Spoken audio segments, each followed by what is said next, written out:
Pues es un suicidio, al final. Cuando un país pierde bosques, el país se va empobreciendo. En una semana reforestar millones de hectáreas, pero no puede ser, hombre. No, es que si tú quitas un matorral, estás matando el bosque. La desertificación es el resultado del deterioro de un triángulo, que nosotros llamamos BAS. Yo estoy convencido de que la inmensa mayoría de la gente no sabe el esfuerzo que supone sacar adelante una reforestación. El último día que llovió bien fue el 1 de agosto. Ya que estamos hoy a 14 de octubre. No podemos tener el bosque como si fuese un campo de golf. España está en emergencia. El 74% del territorio español está en riesgo de desertificación.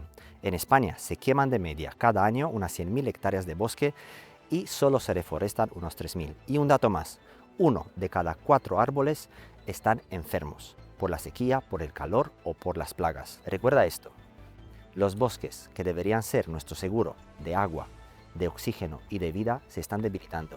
Y sin bosques no hay futuro. Pero estamos en noviembre. La atención general gira alrededor de un evento, de un día. Black Friday, descuentos, compras compulsivas, pero más de un día de ahorro es un día de consumismo sin medida. No sé si habéis oído hablar del Green Friday. Es una alternativa que nació para demostrar que comprar puede ser un acto responsable. En Infocomputer queremos juntar lo mejor de los dos conceptos, la fuerza del Black Friday y el propósito del Green Friday. Así nace el verdadero descuento. Porque el verdadero descuento no es comprar menos, sino es devolver más. Más bosques, más agua, más aire limpio. Por este motivo, este mes de noviembre, en Infocomputer, con la compra de un ordenador, no solamente te vas a llevar tecnología, sino nos vas a ayudar a plantar árboles. De la mano de Reforesta, una ONG que lleva más de 30 años luchando contra la desertificación en España. Nuestro plan está claro, conseguir en los próximos meses, gracias a esta campaña, plantar más de 500 árboles en España. Por este motivo no estamos ni en la oficina, no estamos ni en el estudio, sino estamos aquí, en el campo, porque el futuro no se crea diseñando banners o logos verdes, sino aquí, plantando árbol a árbol. Hace pocas semanas me puse en contacto con varias ONGs en España contándoles sobre nuestro plan y elegí Reforesta. Primero porque me contestaron muy rápido y además me gustó su implicación desde el principio. Por este motivo hoy estoy aquí con Miguel Ángel Ortega, que nos va a hablar sobre su cometido, sobre su trabajo aquí y nos va a contar más sobre nuestro plan juntos, a ver cómo lo podemos llevar a cabo, cómo, dónde y cuándo. Miguel Ángel, dime, ¿qué es Reforesta? Yo sé que lleváis más de 30 años haciendo esto y cuéntame un poquito más sobre vuestra labor. Somos una ONG que se fundó a finales del año 1991, que está declarada de utilidad pública y nos dedicamos fundamentalmente a la restauración de ecosistemas, a devolverle la salud a la naturaleza y además intentamos implicar a la ciudadanía para que la ciudadanía también participe y se sensibilice sobre esta necesidad. Tenemos proyectos en distintas comunidades autónomas, aunque empezamos en Madrid, en la Comunidad de Madrid es aquí donde tenemos más proyectos. Y una de las cosas que más nos preocupa precisamente es el proceso de desertificación, que es compatible, por otro lado, con el hecho de que esté aumentando la superficie boscosa, pero hay muchas zonas, como es esta, por ejemplo, que sí que están sometidas a un proceso de aridificación, y aunque parezca mentira, esto en su día estaba, no sabemos si muy densamente o no, pero por lo menos aquí había encinas. Y ahora mismo lo que hay fundamentalmente es esparto, que es la barrera principal que tenemos para proteger el suelo y que sea posible restaurarlo, que es lo que estamos haciendo aquí. Claro, hemos tenido que empezar fundamentalmente plantando arbustos, porque en un terreno así no es realista pensar que podemos plantar muchos árboles y que van a salir adelante. Y sacar adelante aquí los árboles supone un esfuerzo tremendo, tremendo, porque hay que insistir una y otra vez, hay que ser conscientes de que incluso aunque se rieguen los árboles muchos se van a secar, pero al final a base de insistir, porque llevamos trabajando aquí desde el año 2015 en este lugar, pues aquí vemos el resultado, ¿no? Es un resultado para nosotros es maravilloso, es súper esperanzador, porque en un lugar como este, que es además un ejemplo para otra zona de España que están en similares condiciones, poder sacar adelante esta variedad, esta diversidad, devolver el colorido a la tierra, es algo realmente bueno, ¿no? Y además con especies que incluso como por ejemplo el romero o el pítano o el espliego o la lavanda dan flor, y eso atrae a los polinizadores, y esos polinizadores y esos insectos van a atraer a otros animales que se alimentan de ellos y así sucesivamente, ¿no? Entonces estamos contribuyendo realmente a recuperar el equilibrio del ecosistema. Es un trabajo que exige mucha paciencia porque los resultados se ven a largo plazo, pero desde luego confiamos en que de aquí a, vamos a poner, por ejemplo, 10 años, ¿no?, quienes vivan en esta zona se encuentren con que esto va a presentar un aspecto bastante distinto, bastante más colorido, más florido, más biodiverso. Miguel Ángel, a mí lo que me parece increíble es que lleváis más de 30 años. Habéis empezado ya por el año 1991, Mm. cuando casi nadie hablaba de desertificación, de Desertificación. cambio climático. ¿Qué os impulsó a vosotros en este momento a dar el paso? Bueno, nosotros en aquel momento, que yo creo que como cualquier persona que se moviese un poco por España, sabía que había amplias superficies que estaban deforestadas, entonces eso nos llamó la atención. Y aparte de superficies simplemente deforestadas, se veía que había lugares tremendamente secos. Entonces la primera pregunta es: ¿y por qué pasa esto en España? ¿Es que España realmente es un país que tiene una, digamos, vocación en parte de su territorio de ser un terreno árido y desertificado? Entonces, si bien es verdad que en muchas zonas del país sí que se dan unas condiciones de bastante aridez, pero sin embargo la mayor parte del territorio español tiene vocación boscosa. Lo que ocurre es que la deforestación que observamos, y de eso nos dimos cuenta pues simplemente leyendo un poco, es una deforestación heredada, es el resultado del proceso de habitar este territorio durante miles de años por nuestros antepasados, que tuvieron la necesidad de abrir espacios para la agricultura o para conseguir madera para múltiples propósitos o para conseguir pastos. Entonces, la necesidad ya estaba en ese momento. Lo que ocurre es que justo se empezaba a hablar, por aquellas épocas se empezaba a hablar del calentamiento global. Y aquello realmente durante mucho tiempo le ha restado protagonismo a esta otra dimensión medioambiental tan importante en países como España, que es hacer frente al proceso de aridificación que el propio calentamiento global está incrementando. Y nosotros decidimos que lo que queríamos era devolverle la diversidad, o contribuir, porque es una tarea que evidentemente una sola entidad no puede hacer, pero sí contribuir a devolverle a España parte de su superficie boscosa y de su vegetación natural, como forma de devolverle la salud al propio territorio, ¿no? Miguel Ángel, una pregunta. ¿Cómo explicarías muy simple a un niño la importancia de plantar un árbol?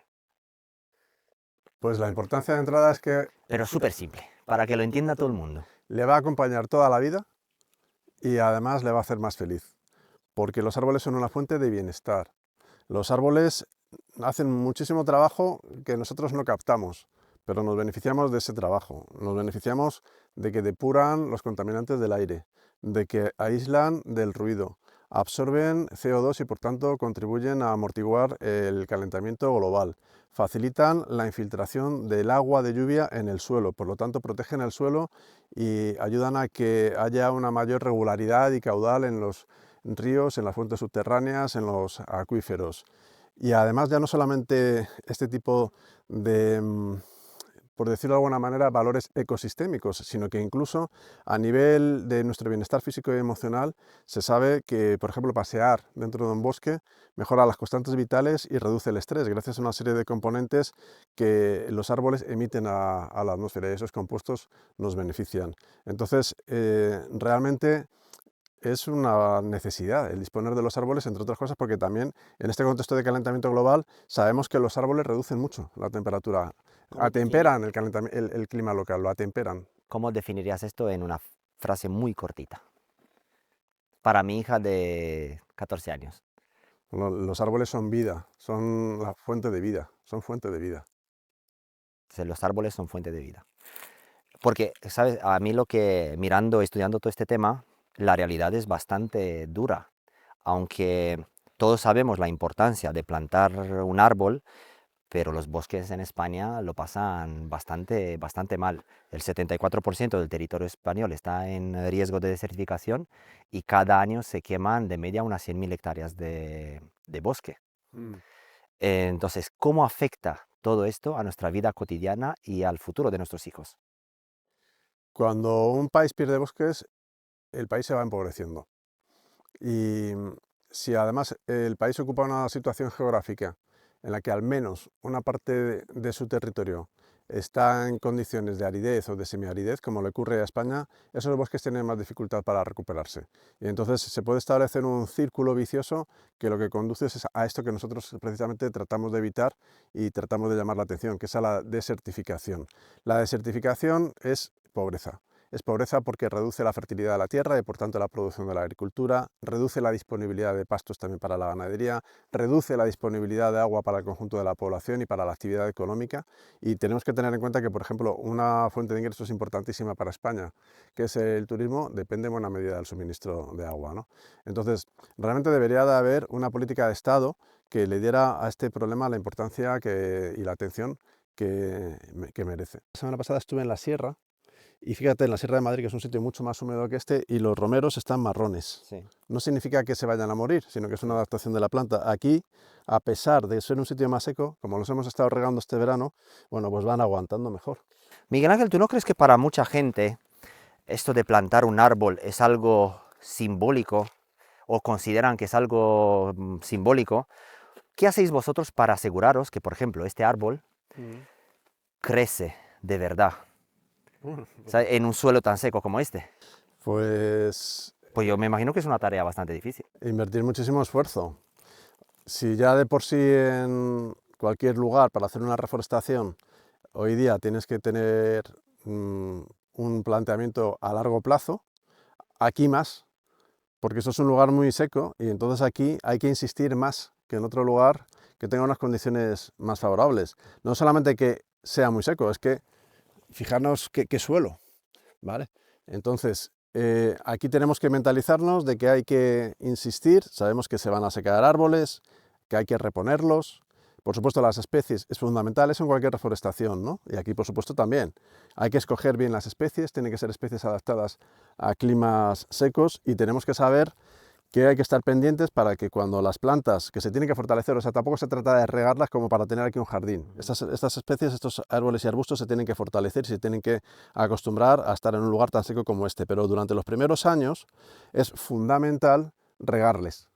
Porque cuando los plantamos, aunque este romero tiene ahora mismo esta altura, pero cuando lo plantamos estaba así.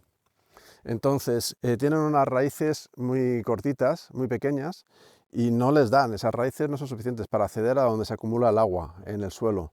Entonces hay que apoyarles durante esos primeros años hasta que las raíces son Pero me dices suficientemente que alguien de grandes. Reforesta viene... Aquí venimos a regar a las 7:30 de la mañana. A las 7:30 de la mañana les damos como mínimo 4 riegos. ¿Cuántas veces? Como ¿A mínimo la semana o no, al no, mes? cuatro veces al mes, Al mes. durante varios años, Sí. durante al menos los 3 primeros años.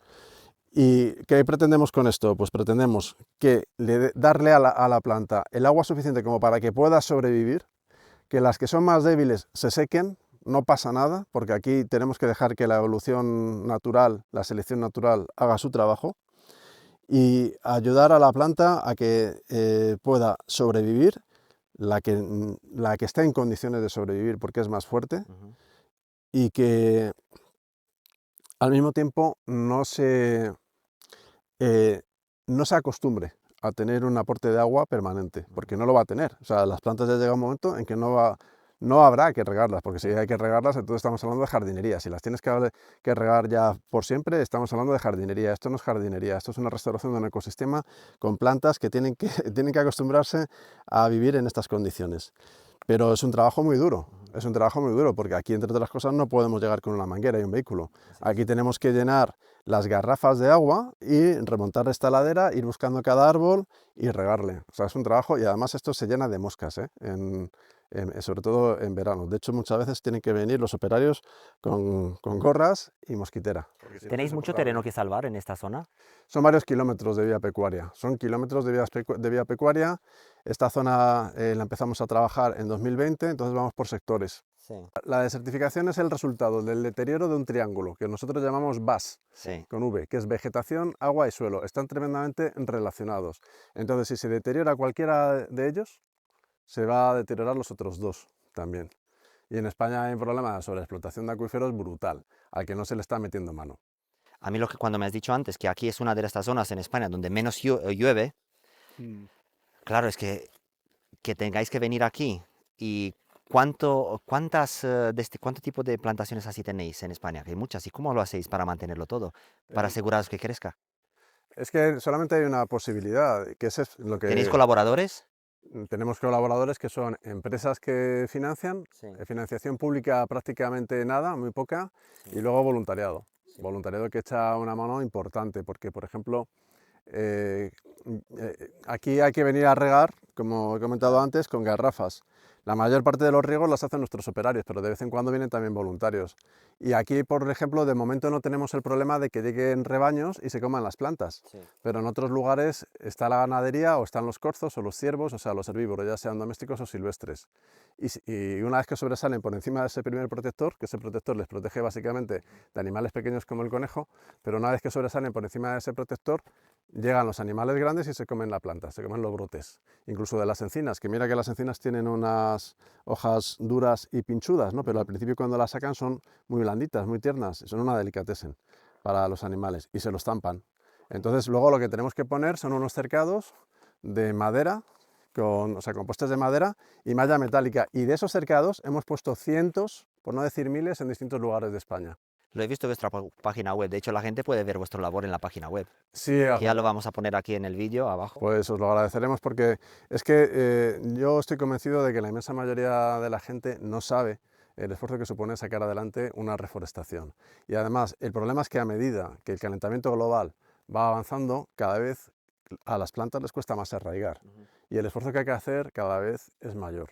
Y el tiempo va pasando, el tiempo va corriendo. Entonces, si nosotros podemos hacer este tipo de trabajo, lo que estamos haciendo también es defender este territorio de, por decirlo de alguna manera, el ataque de la aridez que va a ir creciendo a medida que crezca el calentamiento global. Es decir, este territorio se va a defender mejor.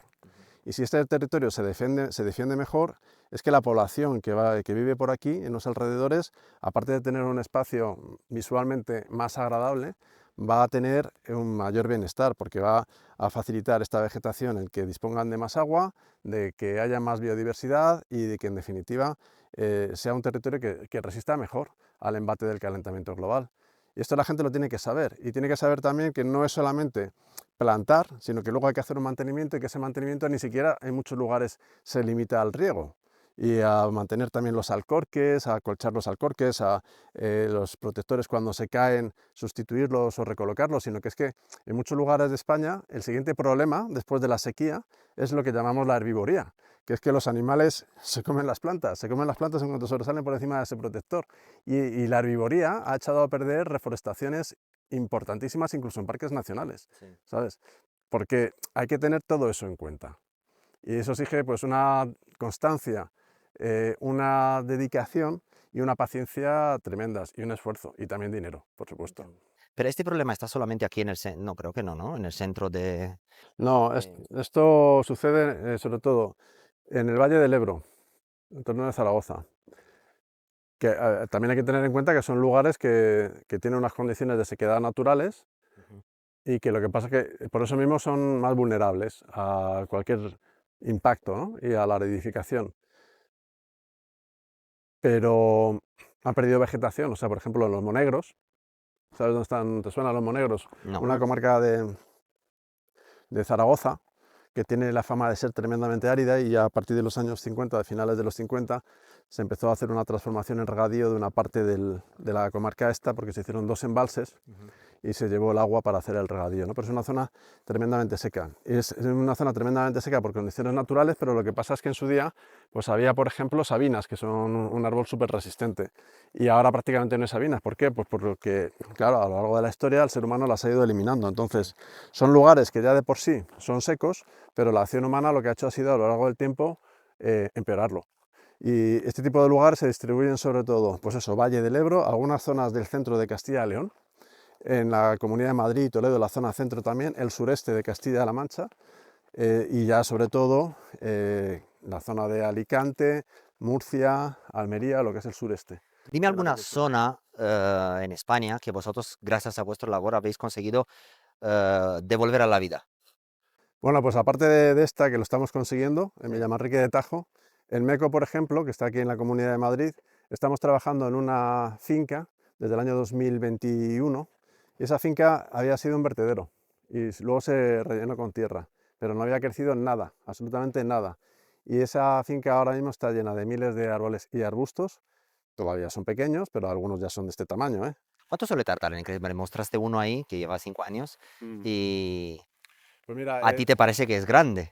Claro, por eso yo digo que este es un trabajo que hay que tener mucha paciencia. De hecho, Claro. yo probablemente, pues igual, difícilmente me voy a sentar a la sombra de alguno de los árboles que estamos Sí, viendo aquí, ¿eh? Y cuánto tardan en crecer depende de la especie y depende del lugar. sí. Nosotros estamos plantando tanto arbustos que evidentemente tardan menos en crecer, pero también crecen menos porque a lo mejor los que más llegan a tener 3 metros de altura, y los árboles pues depende. Un pino evidentemente, pues un pino carrasco por ejemplo crece mucho más deprisa que una encina. Un quejigo es una especie emparentada con la encina que crece un poquito más rápido que la encina, pero luego depende mucho del lugar, porque sobre todo algunas especies, como por ejemplo son las de la familia de las Quercus, y ahí están las encinas, los alcornoques, los quejigos, las coscojas, los robles, lo que hacen es asegurarse bien de no dar un estirón y tener un cuerpo grande que sostener, Entiendo. ¿vale? Sin tener la capacidad de sostener ese cuerpo grande.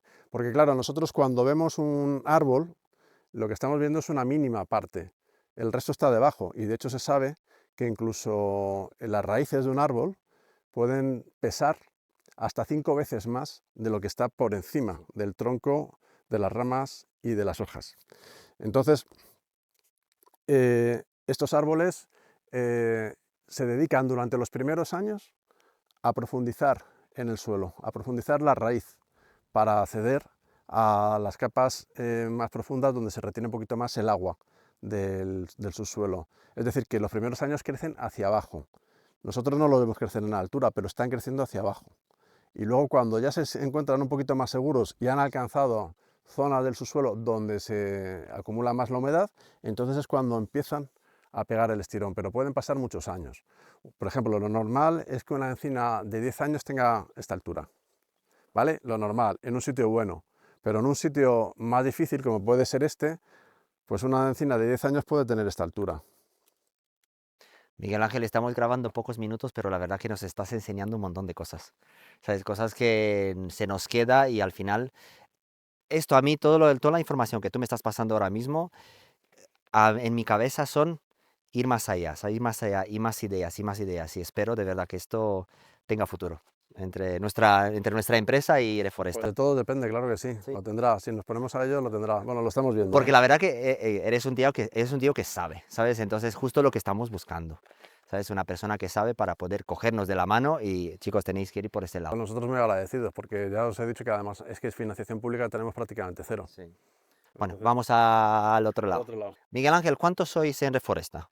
Del equipo de gestión somos muy poquitos, somos 5, somos los que estamos haciendo la gestión técnica, comercial, administrativa, Uf, y luego tenemos el equipo de campo. Entonces el equipo de campo es variable, pero bueno, para que te hagas una idea, pues a lo mejor en los momentos en los que tenemos más equipo, más personas contratadas, entre fijos discontinuos y fijos durante todo el año, pues esas temporadas que son sobre todo la de riego en verano y la de plantación en otoño e invierno, pues podemos llegar a ser 18 o 20 personas. eso quería preguntarte, ¿cómo repartís el trabajo durante el año? ¿Cómo Bueno, organizáis las campañas? ¿Cómo va? bueno, de entrada además he dicho 18 o 20 personas solo en Madrid, Sí. ¿vale? Porque nosotros tenemos proyectos en Barcelona, en Zaragoza, en Valencia, en Toledo y, no sé si he dicho Zaragoza, y Granada. Entonces ahí nos apoyamos en empresas locales. Bueno, en Toledo no, en Toledo lo hacemos también con nuestro equipo también. Pero lo que hacemos es, vemos primero qué disponibilidad de terreno tenemos. Ujú. Vemos, por supuesto, con qué financiación contamos, porque de eso Sí, depende ya todo lo demás. Al fin y al cabo, el voluntariado, incluso organizar una jornada de voluntariado ya implica un gasto de dinero. No, por mucho que estemos hablando de voluntariado, eso no significa que es gratis. que a la ONG no le cuesta nada organizar una jornada de voluntariado, porque sí que cuesta. Sí. Pero es que además la mayor parte del trabajo la hacemos con operarios. Entonces tenemos que saber con cuántos recursos económicos contamos para hacer la planificación del trabajo. Y después hay que pedir la planta. Claro. Entonces la planta hay que pedirla a viveros y no vale cualquier tipo de planta, porque hay una normativa que además es lógico que la haya y tiene que ser así. Hay una normativa que establece que, por ejemplo, aquí no podríamos plantar una encina de la Sierra de Guadarrama. Tenemos que plantar una encina que proceda de lo que se llama región de procedencia, que tiene que ser un lugar que, si no es este mismo, o sea, si no son encinas salidas de bellotas recogidas en este mismo lugar, sea de lugares con unas condiciones ecológicas muy parecidas. Eso está todo tasado. Entonces, la planta que nosotros adquirimos, o la planta que conseguimos, que hay veces que no la ceden viveros públicos, son plantas que tienen certificada su procedencia. ¿Cuál ha sido vuestro mejor año? De como ya sabemos, realmente me has dicho que habéis empezado yo lo he visto, habéis empezado en 91, Mm. pero realmente fuerte ha sido 2010, ¿verdad? En 2010, a partir de 2010 y progresivamente cada vez Sí. más. Entonces, yo creo que el año que más plantamos fue el 22. 22. El año 22. Y el 23 también plantamos mucho, pero sin embargo, claro, si pensamos en no solamente términos cuantitativos, sino términos también cualitativos, ¿cuáles son los mejores años? Pues cuáles los años en donde llueve más. Sí, Entonces el 24 ha sido extraordinario y el 25, porque ha llovido bastante. sí, En estas zonas, ¿vale? Porque en Valencia, por ejemplo, que tenemos un proyecto importante, pues empezamos a plantar en noviembre del 23 con una sequía ya brutal y esa sequía se prolongó un año. Entonces ahí plantamos 3.700 árboles y mantener aquello nos ha supuesto incluso regar fuera de fechas, cosa que también ha habido años que hemos tenido que hacer aquí, porque hablamos de riegos estivales, pero nosotros estamos pendientes del clima, estamos pendientes de si las plantas muestran síntomas de estrés hídrico. sí. Entonces nosotros hemos tenido que regar en abril, en mayo, en octubre y en noviembre, según las distintas zonas, porque no llovía, ¿vale? Y claro, eso, aquí por ejemplo ahora mismo estamos esperando a ver si se concretan los pronósticos de lluvia para la semana que viene, porque es que aquí el último día que llovió bien y mucha suerte tuvimos fue el 1 de agosto, ya que estamos hoy a 14 de octubre. Sí. Entonces, entre tanto hemos regado, por supuesto, pero las reforestaciones no pueden depender únicamente del agua que aporte la empresa que ha hecho la plantación o la ONG que ha hecho la plantación. Tienen que persistir por sí mismas con el aporte de agua que descargue por la propia meteorología. Miguel Ángel, yo Nos metemos por estudiando, aquí ahora, ¿por ¿vale? dónde vamos? ¿Cruzamos el campo? Sí, pero por aquí tenemos un caminito un poquito mejor. Fijaos todo esto. Yo tengo mirando todo este tema, preparándolo, yo no sabía la verdad que en España de media se queman de unas 100.000 hectáreas de bosque y apenas se reforestan unos 3.000.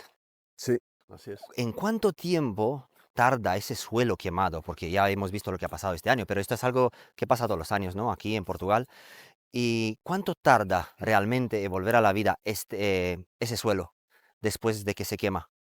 Es que depende. Aquí, cuando se trata de la naturaleza, la mayor parte de las respuestas empiezan por un depende. Sí, Por ejemplo, nosotros hemos sufrido un incendio en el mismo término municipal donde tenemos nuestra oficina, aquí en la Comunidad de Madrid, que es Tres Cantos, este sí, mismo año. El incendio fue en agosto. Ayer estuvimos allí, en la sí, zona, porque queremos volver a plantar y estamos tramitando los permisos de la comunidad autónoma para volver a plantar.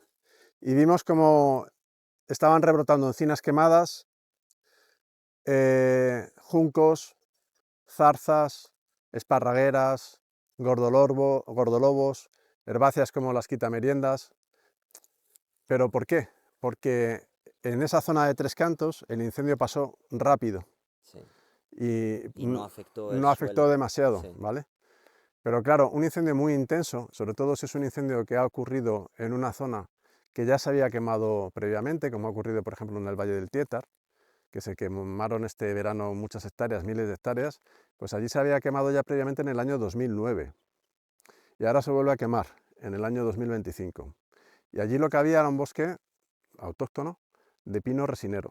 Al pino no le ha dado tiempo, desde el año 2009 al 2015, perdón, al 2025, no le ha dado tiempo de crecer y generar piña, y por tanto piñón.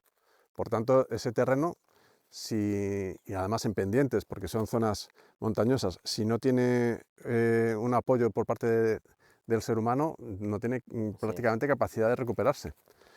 Al final, depende de la severidad del incendio y de cuáles sean los antecedentes ujú, de ese lugar que se ha quemado, si se ha quemado más veces previamente, y también depende muchísimo de cuál sea el clima que va a venir después del incendio, porque por ejemplo se sabe que en zonas que se quemaron, el otro día leía un estudio sobre esto, que en un incendio que ocurrió en Tarragona, afectó también a un pinar de pino carrasco, y el primer incendio fue seguido de una recuperación rápida del pinar.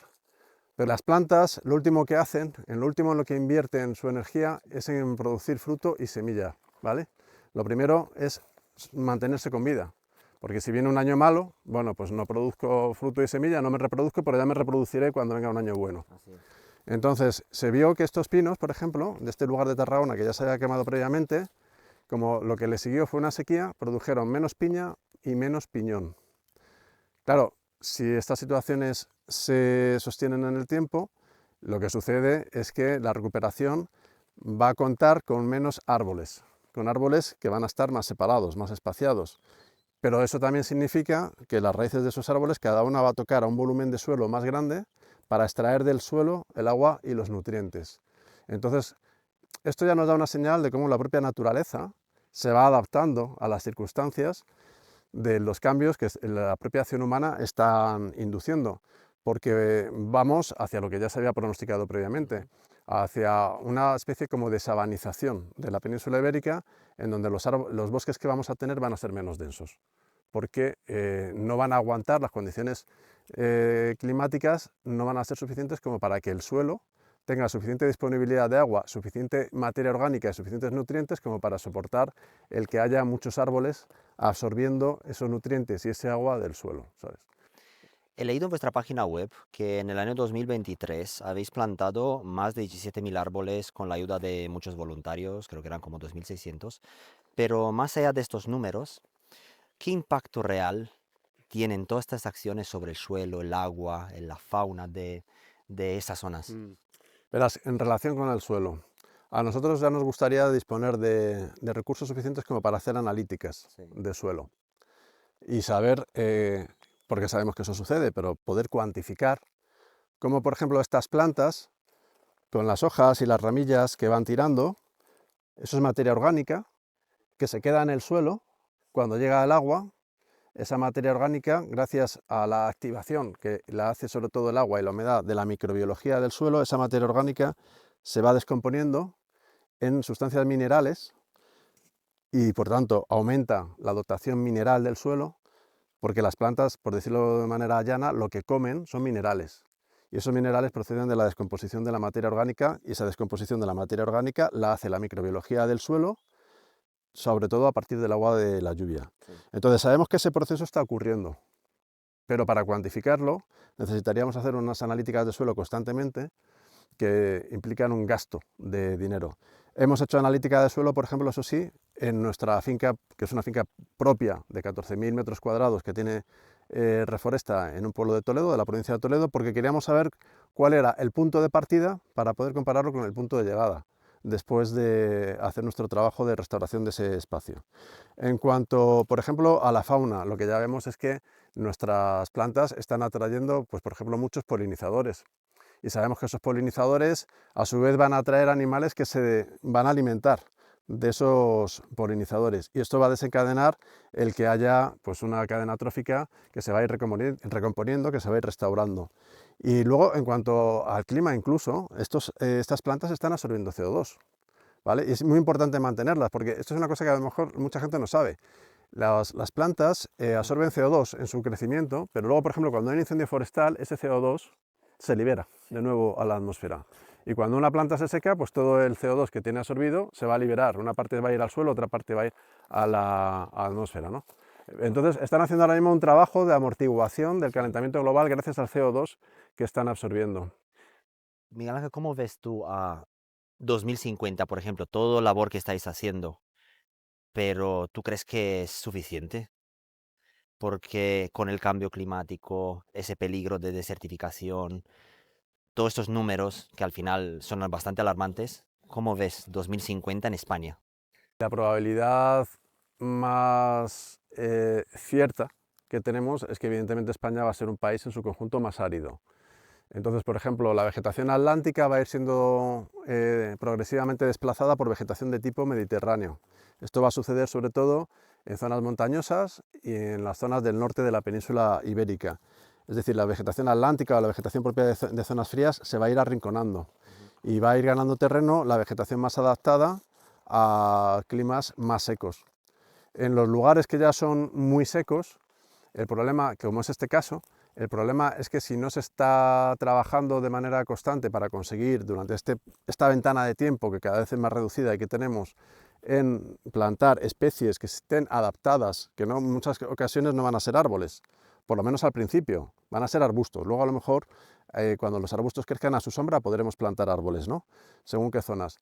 Pero si no se trabaja en ellas, esas zonas se van a desertificar. ¿Vale? Cuando decimos que se van a desertificar no significa que se vayan a convertir en un arenal inmenso como el Sáhara. Significa que va a ser una tierra degradada, que no va a ser productiva biológicamente y tampoco va a ser productiva económicamente. ¿Hay alguna forma de evitar esto o no? Hay forma de amortiguarlo, de evitarlo no, pero de amortiguarlo sí. Pero para eso hace falta, entre otras cosas, que la población conozca cuál es la problemática a la que nos enfrentamos, que la población sea consciente sobre todo, y yo siempre lo digo, las personas que tienen hijos pequeños, ahora mismo, y la gente joven, porque no estamos hablando de algo que pueda suceder a muy largo plazo, es algo que está sucediendo ya. Sí. Lo que pasa es que la mayor parte de la población es urbana y no tiene suficiente contacto con la naturaleza, ni conoce tampoco cómo funciona la naturaleza, entonces no se da cuenta, no percibe el proceso, porque mientras le demos al interruptor y tengamos electricidad, mientras abramos el grifo y tengamos agua, la gente en general está tranquila. Y ya cuando eso no lo tenemos, cuando empezamos a tener problemas de sequía intensa o cuando tenemos problemas de que sube el precio de la electricidad porque no hay producción hidroeléctrica o porque hay otro tipo de problemas, pues entonces es cuando nos preocupamos. Pero entonces en ese momento quizás ya es que es una señal de que empieza a ser tarde. Entonces tiene que haber una demanda social para que los políticos, que en definitiva son los que deciden en qué nos gastamos el dinero de nuestros impuestos, inviertan en la restauración de los ecosistemas. ¿Crees que nosotros como empresa, qué crees que podríamos hacer nosotros para ayudaros un poquito más? Bueno, lo primero, ver cómo trabajamos, que nosotros nos ganemos vuestra confianza, que estoy convencido de que nos la vamos a ganar, y a partir de ahí que vuestro compromiso sea a largo plazo, que sea sostenido en el tiempo. Por eso, porque tenemos que ser muy conscientes de que esto no es un trabajo de un día, Así esto es. es un trabajo de compromiso durante décadas. Y nosotros llevamos ya décadas trabajando y la intención es evidentemente que sigamos trabajando en ello porque el trabajo que queda pendiente es inmenso. Y luego, por otro lado, que hagáis esa difusión de vuestra propia colaboración con Reforesta para que deis ejemplo también a otras compañías. Sí, ¿sabes lo que pasó en nuestro sector? Porque voy a hablar del mío, y aquí nos incluimos nosotros también. Durante los últimos años se hablaba mucho o se organizaban campañas para atraer al cliente hablando del medio ambiente, sostenibilidad y todo esto, pero al final no había nada detrás.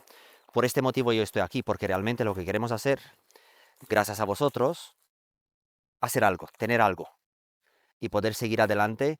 Y de verdad yo espero que todo va a salir bien, porque al final depende mucho de vuestro trabajo y si nosotros podemos aportar, porque al final lo que podemos es financiación para que Mm. vosotros podáis seguir adelante con esta labor.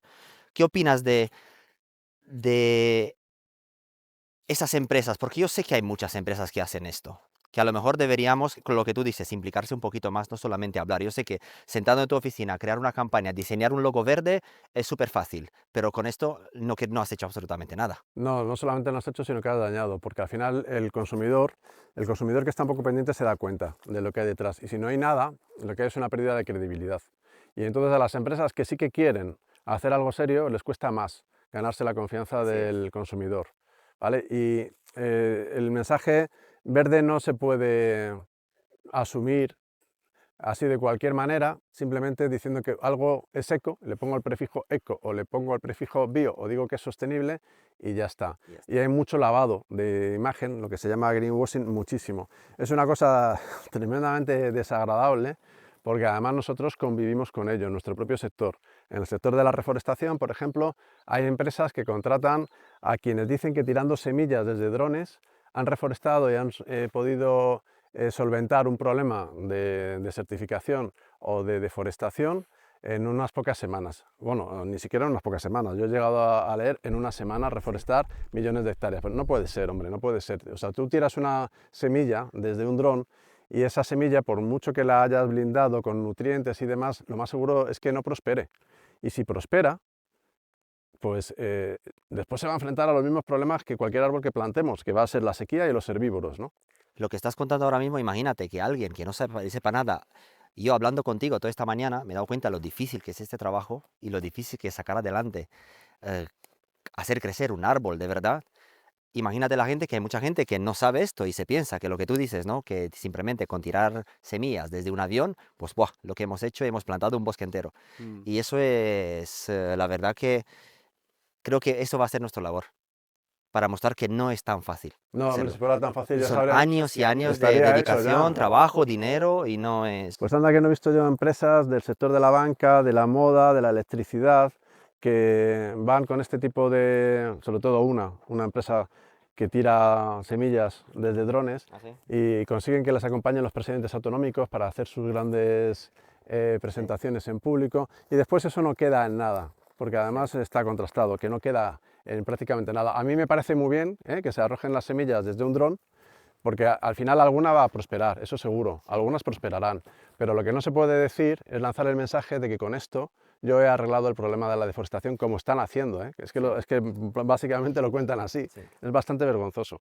Miguel Ángel, ¿cómo crees que vamos a llevar a cabo este proyecto juntos entre Reforesta e Infocomputer? ¿Cómo, dónde y cuándo realmente? Lo vamos a hacer aquí fundamentalmente en esta zona de la Comunidad de Madrid, que es muy árida, como cualquiera Sí, que vea estas imágenes va a entender enseguida, y lo vamos a hacer con el método que ya estamos poniendo en marcha, que además incluye distintas variantes. Por ejemplo, ahí al fondo hay dos parcelas gemelas, una está plantada sin micorrizas y la otra está plantada con micorrizas. Las micorrizas son hongos que ayudan a la planta a obtener nutrientes, ¿no? Entonces estamos probando distintas técnicas, esta de las micorrizas es una de ellas, el pozo seco, que ya hemos hecho una primera prueba, da muy buen resultado, es otra, y luego por supuesto partiendo de una selección de especies correcta, como por ejemplo pueda ser ese espino negro que tiene ese aspecto tan saludable. Este es un arbusto que además produce un fruto que es una baya negra, que es muy apetecible para los animales, o plantando retamas, yo que mido 1,90 m, pues fijaos, ¿vale? Más luego, evidentemente, lo que tiene por debajo, es decir, debajo de la tierra. Vale, pues esta retama lo que nos va a permitir es que después, en la orientación norte, vamos a plantar a su pie encinas, por ejemplo, que son especies más exigentes y que necesitan de sombra. Ok. La retama, esta es una leguminosa, estamos plantando otras especies también leguminosas, y lo que hacen es que tienen unas bacterias fijadas a sus raíces. Esas bacterias absorben el nitrógeno del aire, lo fijan al suelo y ese nitrógeno funciona como fertilizante. Entonces es genial, y lo estamos haciendo en otras zonas del país, es plantar árboles que son más exigentes, como la encina o el quejigo, al pie de la retama. Y junto a estas pues hay otras muchas especies, ¿vale? Tenemos la coscoja, el espantalobos, el espliego, y además muchas de ellas que son especies que son melíferas, por ejemplo, Sí. que incluso pueden tener un valor si aquí alguien no sé si habrá ahora mismo explotaciones apícolas, pero si alguien se decide, lo que estamos haciendo desde luego le va a venir muy bien. ¿Y cuándo crees que lo vamos a poder hacer? ¿Cuándo ponemos en marcha el plan? Porque al final lo que queremos hacer gracias a esta campaña de noviembre, según los cálculos que hemos hecho, empezar con más de 500 árboles. ¿Cuándo? Porque, a ver, a mí lo que me interesa, la verdad, es que esto, estoy muy interesado que funcione porque creo que eh, tenemos que ligar, digamos, nuestra misión, no solamente vender aire acondicionado, CO2, medio ambiente, sino realmente hacer algo. ¿Tú crees que, yo sé que no es suficiente, pero por lo menos es un buen paso? Es un paso estupendo. Vamos a empezar en cuanto vosotros acabéis vuestra campaña. Vamos a aprovechar esta campaña de reforestación que se va a extender desde noviembre del 25 a febrero del 26 y luego continuará con el mantenimiento de los árboles, que serán los trabajos de riego y de cuidado del entorno inmediato de los distintos árboles. Nos Entonces, gustaría estar con vosotros, quiero decir, participar también, no solamente financiar la plantación de estos árboles, sino también pues ayudaros seréis como muy voluntarios. bienvenidos, seréis muy bienvenidos. Ya sabéis que vais a volver a casa con un poco de agujetas, No pasa nada. pero tenemos azadas muchísimas, Mm. ¿vale? Porque estos hoyos además, una parte los podemos hacer con motoalladora cuando vienen nuestros operarios, según cómo sea el suelo. Aquí, por ejemplo, sí se puede plantar con motoalladora. Ahí arriba en las laderas no, ahí hay que hacerlo con azada. Y además os explicaremos pues, todo esto mismo, y todas las dudas que tengáis intentaremos resolverlas para que os vayáis con la sensación de que realmente habéis hecho una buena contribución, no solamente por el lado económico, sino también por haber apoyado con vuestro esfuerzo, y además porque nosotros creemos que el venir realmente a trabajar la tierra es muy recompensador en términos emocionales, porque es una vivencia, es una experiencia, es un aprendizaje. Y más si se hace encima en un día laborable, que en lugar de estar en la oficina, pues estás al aire libre. Se aprende y se va uno con la sensación de que está ayudando a la Tierra, a nuestro planeta, a nuestra Tierra. Y eso es una forma también de ayudarnos a nosotros mismos. Y sobre todo si tienes hijos pequeños, sabes que es algo que lo van a recoger, esa cosecha del trabajo que tú estás haciendo, que tú estás apoyando. Sobre todo quienes más se van a beneficiar de ella son tus hijos. ¿Hay alguna diferencia entre un árbol y un arbusto Bueno, aparte del en tamaño, cuanto a los beneficios para el medio ambiente? no, son los mismos, son los mismos. Hombre, los árboles absorben más CO2, eso sí, porque también tienen más biomasa y como el CO2 es dióxido de carbono, en realidad lo que necesitan los árboles es almacenar el carbono de la atmósfera en sus tejidos y el 50% más o menos del peso en seco de un árbol o de un arbusto es carbono. Como los árboles son más grandes, pues evidentemente tienen más carbono. Pero en cuanto a beneficios, son los mismos. De hecho, hay un mantra súper peligroso que se dice, sobre todo en las épocas de incendios, y es que hay que limpiar el bosque. Y entonces la gente tiene la fijación y la idea de que los arbustos son malos, los llaman matorral, así despectivamente, son malos, como si hubiera que quitar el matorral. Y no, es que si tú quitas un matorral, estás matando el bosque. O sea, si tú quitas el matorral pensando que así vas a evitar los incendios forestales que destrocen el bosque, lo que estás haciendo es matar el bosque de antemano. Porque el bosque tiene distintos estratos, tiene un estrato herbáceo, tiene un estrato arbustivo que se llama el sotobosque y luego tiene el estrato arbóreo, que son los árboles. Y además también tiene las lianas, como por ejemplo la hiedra o las madreselvas, ¿vale? Que también se consideran a veces como un estrato independiente. Entonces, cuando falta uno de esos elementos, estás deteriorando el bosque, estás disminuyendo la fuerza del bosque, la resistencia del bosque. Y entendemos que evidentemente en algunas ocasiones sí que es necesario, por supuesto, disminuir en determinadas ocasiones la cantidad de combustible de matorral, en lugares donde hay demasiado matorral. Pues también porque hay demasiado matorral, porque se ha abandonado el campo, entonces ya no hay rebaños, ni tampoco hay herbívoros silvestres que controlen el desarrollo de la vegetación. Bueno, pues en estas ocasiones habrá que rebajar el nivel de arbustos, la cantidad de arbustos, pero no se pueden eliminar, no podemos tener el bosque como si fuese un campo de golf. Y eso es una barbaridad, ¿vale? Y lo mismo pasa un poco con el tema de los ríos, de limpiar los ríos. Pues es un suicidio, al final, porque lo que estás haciendo es eliminar los controles que la propia naturaleza tiene sobre el caudal del agua. Pero bueno, hay mucha ignorancia y entonces, como la ignorancia también vota. Miguel Ángel, ¿cuál crees que es la mejor manera de cerrar este vídeo? Yo creo ¿Con que qué mensaje hacia las personas que nos van a ver, hacia nuestra comunidad, hacia los clientes, hacia la gente que no nos conoce? Yo diría que con una llamada a la acción. Esto es una responsabilidad de todos. Es nuestra tierra y es la tierra que le vamos a legar a nuestros descendientes. Es la base de nuestra vida y además es lo que nos puede reconfortar a nivel personal porque la inversión en la naturaleza trae unos beneficios que son incuestionables. Entonces, si queremos mantener nuestra tierra y la diversidad en particular de España, que es un país tremendamente diverso, tiene 17 lo que se llaman fitoclimas, 17 fitoclimas. Yo he oído en un documental, no sé si será cierto o no, que tiene más que toda Rusia, ¿vale? Entonces, es un país en ese sentido súper privilegiado por la diversidad de paisajes que tiene, por la diversidad de ecosistemas y todo eso puede estar en riesgo si no somos capaces de gestionarlo adecuadamente. Por tanto, el compromiso, la constancia, el darle importancia, el saber priorizar y el saber exigir a nuestros gobernantes que se lo tomen en serio. Eso tiene que partir desde abajo y todos podemos participar, tanto apoyando con nuestra fuerza física en una actividad de voluntariado, plantando árboles o ayudando a su mantenimiento, como financieramente. Porque ya sabes, en Infocomputer en este noviembre, no solamente te vas a comprar un ordenador y te vas a llevar tecnología a tu casa, sino que también nos vas a ayudar a plantar estos más de 500 árboles en España de la mano de Reforesta, porque al final el futuro no se compra, sino el futuro se planta y tú puedes hacer parte de él. Te espero en Infocomputer.